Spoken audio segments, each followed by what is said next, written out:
ყველა ჩვენგანმა ვიცით იმ ორკესტრის შესახებ, რომელიც ტიტანიკზე ბოლო წამებამდე უკრავდა მუსიკას და ხალხს ამხნევებდა.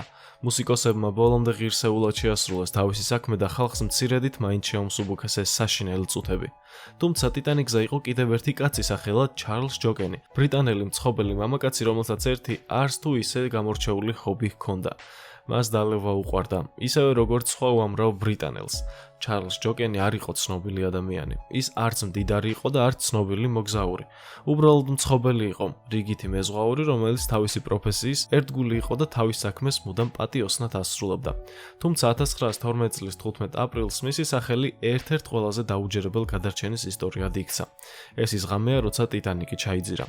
ჩარლზი ინგლისში ლივერპულში იყო დაბადებული. წლების განმავლობაში სხვადასხვა გემზე მუშაობდა, სანამ ტიტანიკზე არ მიიღეს. 33 წლის ასაკში უკვე ტიტანიკის მთავარი მცხოვრებელი გახდა და მის დაქვემდებარებაში 13 კაცი მუშაობდა. მას ევალებოდა პურის ნამცხრობისა და სხვადასხვა ცომეულის მომზადება პირველი კლასის მგზავრებისთვის. ანუ მათთვის, ვინც ამ გემზე ყველაზე დიდი ფული გადაიხადა. 1912 წლის აპრილში ტიტანიკი ატლანტის ოკეანეში თავის პირველ და უკანასკნელ მოგზაურობას ახორციელებდა. ყველაფერი ჩვეულებრივად მიმდინარეობდა, სანამ ღამით 14 აპრილს აისბერგი არ გამოჩნდა.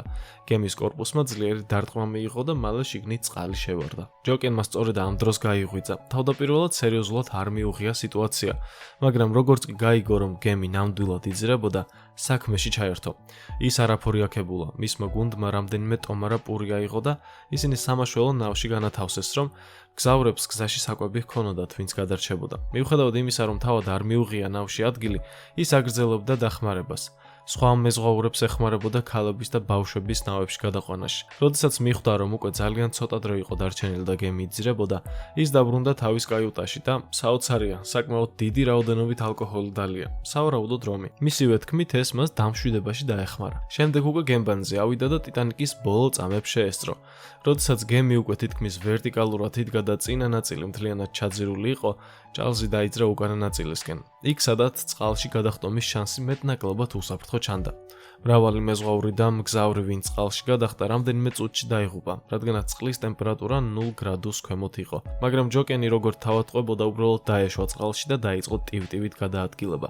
რამდენიმე საათის განმავლობაში ის ღია ოკეანეში იმყოფებოდა. სხეული პრაქტიკულად გაჟღენთილი ჰქონდა ალკოჰოლით. მისი თქმით, არასდროს განუცდია პანიკა, უბრალოდ მოძრაობდა, ფეხებს იქნევდა და ცდილობდა, რომ არ გაყინულიყო. საოცარია, ჯოკენს არ განუცდია ჰიპოთერმია, არც გონება დაუკარგავს. ბოლოს, როცა გადარჩენილების ნავმა შენიშნა, ის წყალში ხელებით იკავებდა თავს და კიდევ აგრძელებდა ცურვას. მის ამოყვანას დიდი დრო არ დასჭიროებია. ექიმები გაოცებულები იყვნენ. სხვა ადამიანები ბევრად უფრო ნაკლებ დროში სრულად გაიყინენ. როდესაც წყლიდან ამოიყვანეს, ის კვლავ გამოირჩეოდა თავისი იუმორით, იცინოდა და ხალისიანად იყო. მხოლოდ ფეხების მცირედი გაყინვა ჰქონდა. შემდეგ წლებში ჩარლზ ჯოკენმა ისევ გააგრძელა გემზე მუშაობა. მონაწილეობა მიიღო პირველ მსოფლიო ომშიც და სხვა გემებზეც მუშაობდა. ბოლოს კი ამერიკაში დასახლდა. ის გარდაიცვალა 1956 წელს 78 წლის ასაკში.